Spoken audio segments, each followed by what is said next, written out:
Hello students, good evening to all of you. मेरा नाम सृष्टि चौबे है और मैं आप लोगों के लिए लेकर आई हूँ एक करियर गाइडेंस वीडियो।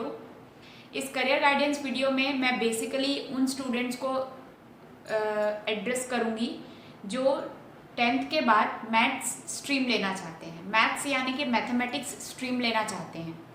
हो सकता है इसमें कुछ ऐसे भी स्टूडेंट्स हों जो ऑलरेडी मैथ्स ले चुके हैं, या वो 11th क्लास में हो सकते हैं या वो 12th क्लास में हो सकते हैं। तो इस वीडियो के थ्रू मैं आप लोगों को एक्सप्लेन करूँगी कि आफ्टर 12th आप कौन कौन से कोर्सेज मैथ्स के थ्रू ले सकते हैं। तो आइए मैं आपको बताती हूँ। सबसे पहला होता है बीएससी, इसको बोलते हैं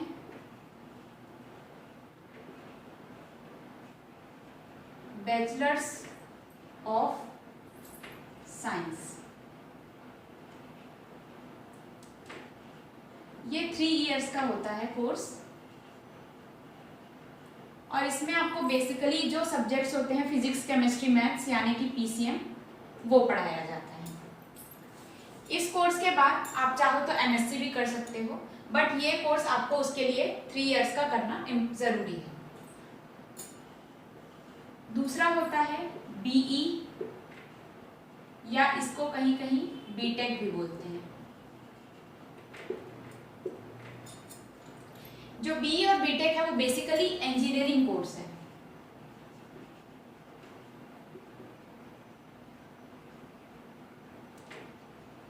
इंजीनियरिंग कोर्स है जिसके लिए हमें एंट्रेंस एग्जाम भी देना पड़ता है, जिसका नाम है, अगर आप छत्तीसगढ़ में करना चाह रहे हैं तो एक सीजीपीईटी होता है, और अगर आप आईआईटी या एनआईटी से करना चाह रहे हैं तो उसके लिए एक एग्जाम होता है जेईई। ये कोर्स स्टूडेंट्स होता है 4 साल का, 4 इयर्स का, और इसमें वेरियस ब्रांचेस होते हैं। ब्रांचेस क्या क्या होते हैं, कुछ ब्रांचेस मैं आपको बता देती हूँ जो मेनली यहाँ छत्तीसगढ़ में आपको अवेलेबल मिलेंगे। मैकेनिकल, ये मशीन्स को डील करता है, जो मैकेनिकल ब्रांच है वो। Electrical, electronics, civil, computer science,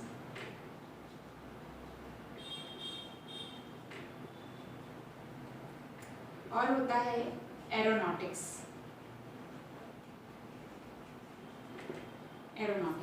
ये जो 5-6 ब्रांचेस हैं वो आपको छत्तीसगढ़ में मिल जाएंगे। जो मैकेनिकल होता है वो मशीन रिलेटेड होता है। इसमें आपको मशीन्स की जानकारी दी जाएगी, कैसे चलता है, क्या होता है, इसमें आपको पूरा वही सब पढ़ाया जाएगा। तो अगर आपको मशीन्स वगैरह में इंटरेस्टेड है और अगर आप इंजीनियरिंग करना चाहते हो तो ये आप मैकेनिकल इंजीनियरिंग कर सकते हो। दूसरा है इलेक्ट्रिकल, जिसमें कि आपको इलेक्ट्रिकल रिलेटेड चीज़ों के बारे में बताया जाएगा, जैसे कि इलेक्ट्रिसिटी, पावर सप्लाई, ये सब। तीसरा होता है इलेक्ट्रॉनिक्स, जिसमें आपको इलेक्ट्रॉनिक्स डिवाइसेस जैसे कि कंप्यूटर, टीवी, ये सब के बारे में आपको बताया जाएगा। जो सिविल होता है वो कंस्ट्रक्शन रिलेटेड होता है, तो इसमें कंस्ट्रक्शन रिलेटेड पढ़ाई होती है। कंप्यूटर साइंस जो होता है वो टोटल कंप्यूटर बेस्ड होता है, या इसको सॉफ्टवेयर इंजीनियरिंग भी बोलते हैं। और जो लास्ट एरोनॉटिक्स है, इसमें हम एरोनॉटिक्स में हम एरोप्लेन, एयर स्पेस, ये सब के बारे में पढ़ते हैं। तो फ्रेंड्स, ये जो 5-6 ब्रांच है वो आपको छत्तीसगढ़ में यूजुअली मिल जाएगा। ये 4-5 ब्रांच तो लगभग सभी कॉलेजेस में है, ये थोड़ा रेयर है, बट छत्तीसगढ़ में अभी कुछ यूनिवर्सिटीज हैं, प्राइवेट यूनिवर्सिटीज, जिन्होंने ये ब्रांच इंट्रोड्यूस किया है, तो ये आपको वहाँ पे मिल जाएगा। जो बी और बीटेक होता है ये 4 साल का होता है और इसको बेसिकली बोला जाता है बैचलर्स ऑफ इंजीनियरिंग, या फिर आप इसको बोलते हैं बैचलर्स ऑफ टेक्नोलॉजी। तो ये हो गया आपका एक कोर्स। तो अभी मैंने आपको 2 कोर्स बताया जो ये दोनों एक ऐसे कोर्स हैं जो यूजुअली लोग मैथ्स लेने के बाद करते हैं।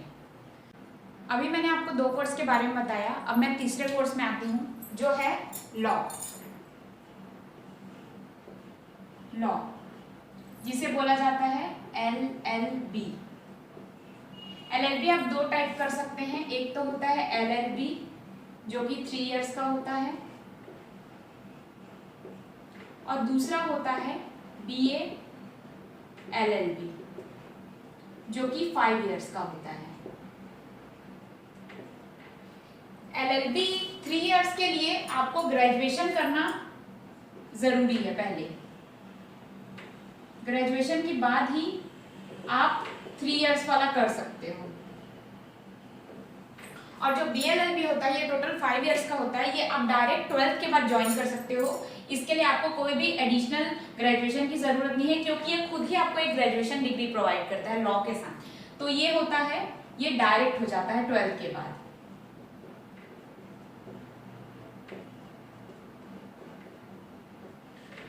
अच्छा, ये दोनों कोर्स में से ये 5 इयर्स वाला BLLB इसलिए ज़्यादा अच्छा है क्योंकि इसमें आपका 1 साल बच जाता है। कैसे?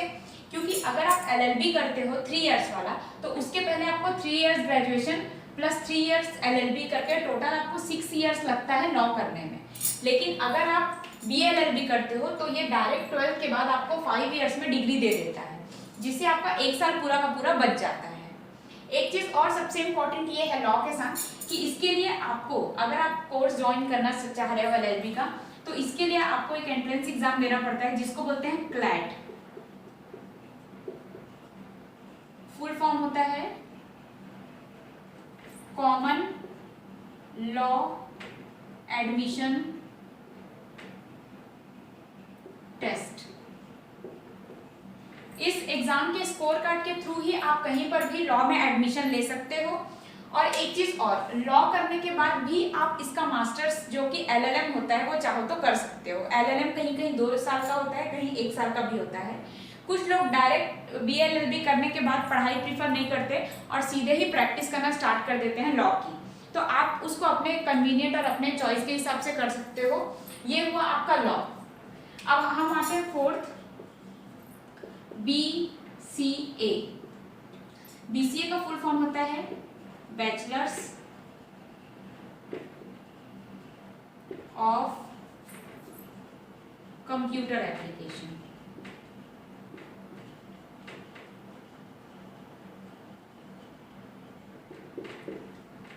ये कोर्स जो होता है वो 3 इयर्स का होता है। 3 इयर्स का कोर्स होता है। 12th के बाद आप इसको कर सकते हो और इसमें आपको टोटल कंप्यूटर के बारे में पढ़ाया जाता है, कंप्यूटर एप्लीकेशंस के बारे में कि आप कंप्यूटर को कैसे यूज कर सकते हो।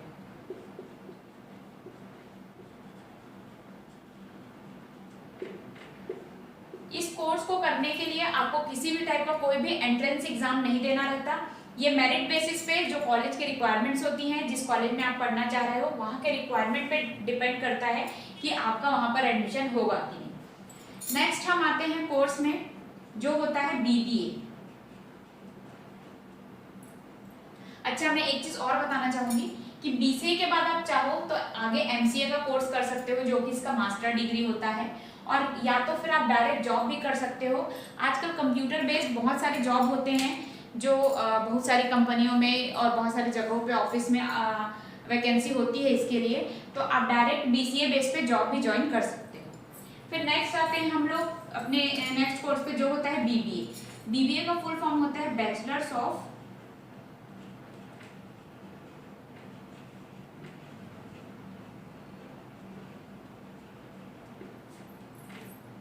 Business administration.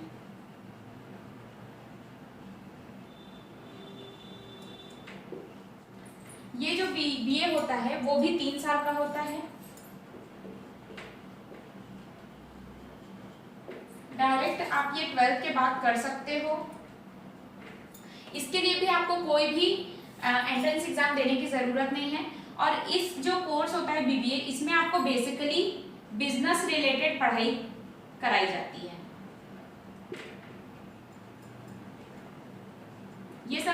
इसलिए बता रही हूँ क्योंकि आपका जिस एरिया में आपका इंटरेस्ट है उसके हिसाब से आप कोर्स चूज करें, इसलिए मैं एक एक चीजों को बता रही हूँ कि किसमें आपको क्या पढ़ाया जाएगा, किसमें आपको क्या पढ़ाया जाएगा। तो ये हमारे हो गए 5 कोर्स जो आप मैथ्स के बाद कर सकते हो। और भी कुछ कोर्सेज हैं, मैं आपको बताती हूँ। अब मैं आपको बताती हूँ एक और कोर्स के बारे में जिसको हम बोलते हैं एग्रीकल्चर। जो एग्रीकल्चर का जो भी कोर्स होता है उसमें आपको बेसिकली एग्रीकल्चर मतलब जो कृषि होता है उसके बारे में पढ़ाया जाता है, कृषि के बारे में। ये 2 टाइप का हो सकता है, एक तो बीएससी हो सकता है 3 साल का,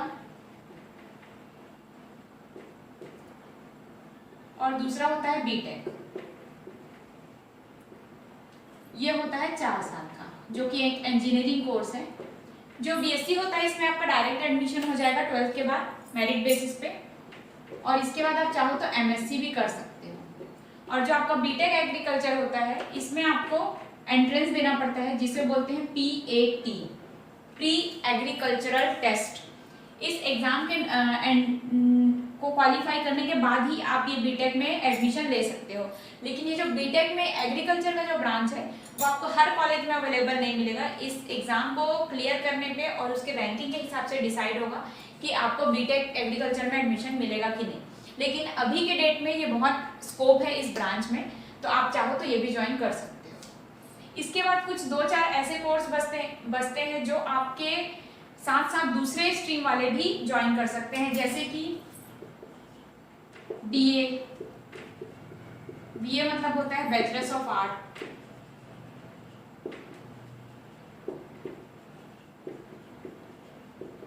आर्ट्स में वही आपको ह्यूमैनिटीज पढ़ाया जाता है, हिंदी, इंग्लिश, हिस्ट्री, ज्योग्राफी, ये सब चीजें होती है इसमें।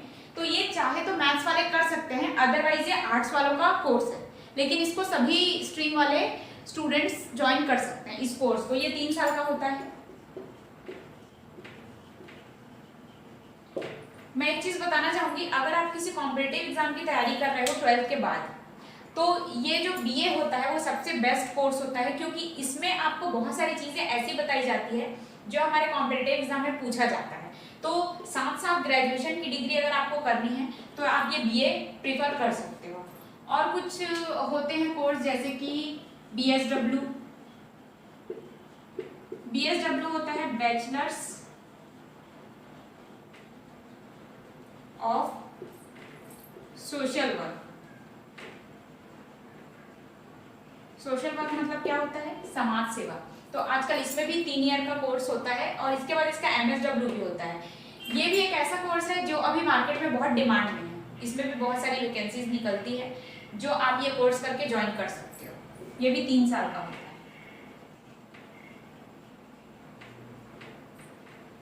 और मैं आपको कुछ कोर्स बताऊं जैसे कि FD मतलब फैशन डिजाइनिंग।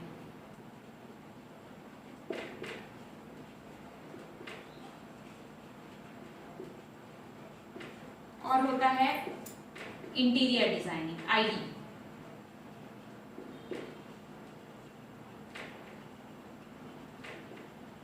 जो दोनों कोर्स होता है वो बेसिकली 2 टाइप का होता है। एक तो ये प्रॉपर ग्रेजुएशन के साथ होता है और ये कुछ जगहों पर ये डिप्लोमा की तरह भी होता है। ये डिपेंड करता है इंस्टीट्यूट पे कि वो आपको कैसे करा रहे हैं। कुछ इंस्टीट्यूट्स की डिमांड रहती है कि आप ये ग्रेजुएशन के बाद ही करो, और कुछ इंस्टीट्यूट वाले आपको इसको ग्रेजुएशन के साथ भी इसकी डिग्री आपको प्रोवाइड करा सकते हैं। तो ये हो गया फ्रेंड्स आपके 9 कोर्सेज जिसको आप मैथ्स स्ट्रीम के साथ कर सकते हो। कैसे आप ये सब कोर्सेज को ज्वाइन करके अपना करियर बना सकते हो। तो आई होप ये वीडियो आप लोगों को अच्छा लगा होगा। इसके लिए अगर आपको कोई क्वेश्चन है तो आप कमेंट में मुझे पूछ सकते हो, और मेरे वीडियो को लाइक करके सब्सक्राइब जरूर कीजिएगा। मैं आपके लिए और भी वीडियोस आगे डालती रहूँगी।